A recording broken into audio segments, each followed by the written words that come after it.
In the first version of World of Warcraft, there were only 3 legendary weapons: Sulfurous, Thunderfury, and Datiash.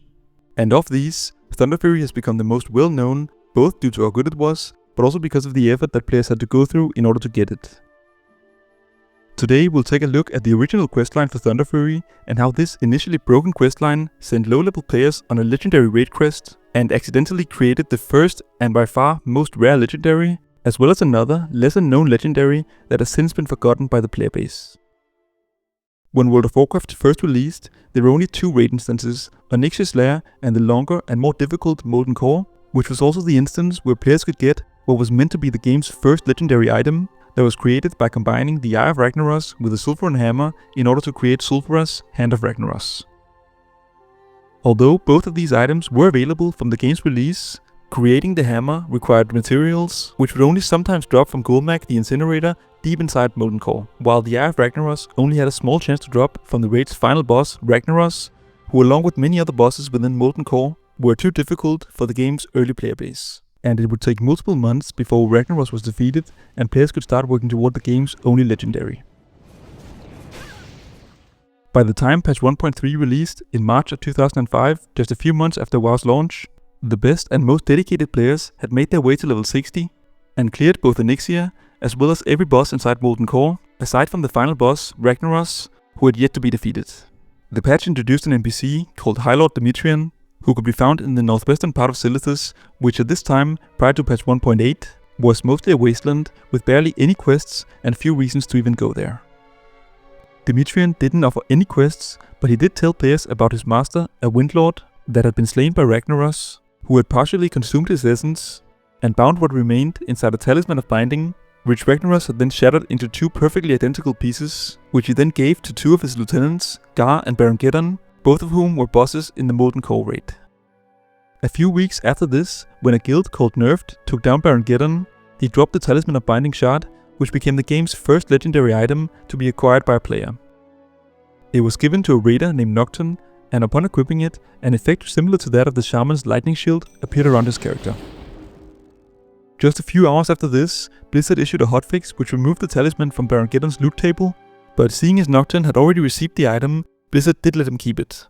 There wasn't that much information about the talisman at the time, but players realized that it was linked to the story that Demetrian had told, and that it might help him summon his Windlord. When the following patch, patch 1.4 released, the loot table inside Molten Core was updated, with some of the items being moved to the upcoming Blackwing Lair raid, which was going to release later, as well as the addition of many new items to replace them and increase the overall frequency of drops within the raid. During the same patch, Ragnaros was finally defeated by an American guild named Ascent, and for the first time, players were able to create the legendary Sulfurous Hammer. Players found that neither Ragnaros nor any of the other bosses in the Molten Core dropped the talisman or anything else related to Demetrian's Windlord. But this isn't to say that patch 1.4 added nothing, because due to an error with item IDs on Blizzard's end, some Horde players who had completed an unrelated low-level quest which rewarded a ring logged into the game after the patch released, only to see that the ring had been replaced by a legendary quest item named Essence of the Firelord, which was part of a quest called Thunderfury the Windseeker that sent them into Silithus to speak to Demetrian. As a result of this, Demetrian was temporarily removed, and the quest item had its level requirement changed to 100, which was 40 levels higher than the max level at the time, to ensure that nobody could actually use the item to advance in the questline.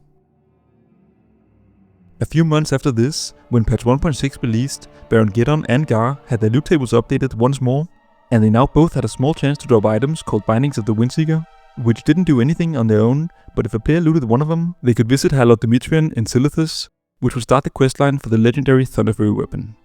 The quest required 10 Elementium bars, which miners could learn how to craft by mind-controlling a hostile mining trainer inside the newly opened Blackwing Lair, as well as both bindings, one dropping from Gar, another dropping from Baron Geddon, and finally the Essence of the Firelord, which was similar to what High Lord Demetrian had told players a few months prior.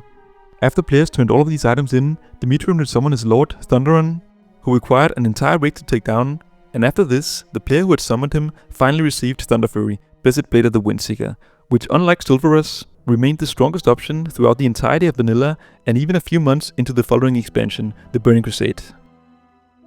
The talisman that Nocturne had received in the beginning of vanilla became known as the game's only one-of-a-kind legendary. and years later it was confirmed that the item had indeed been part of the questline to summon Thunderfury, just like those early players had theorized. But it wasn't actually the questline that most players are familiar with from Vanilla or Classic. Instead, this was the original questline that had been scrapped during testing, but still somehow made it into the live game by accident, likely being added along with Hello Dimitrian during patch 1.3 just a few weeks before it dropped.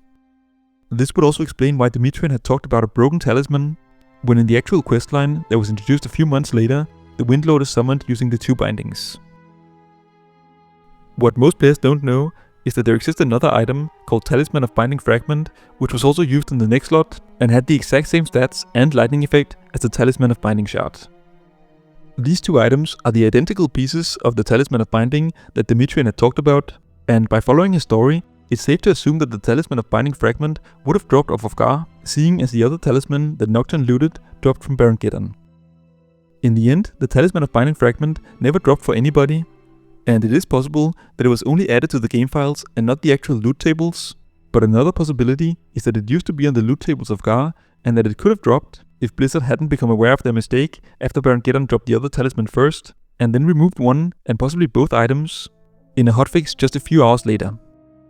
If this is the case, then it would be down to random chance that the Talisman of Binding Shard became known as the game's first and most rare legendary of all time,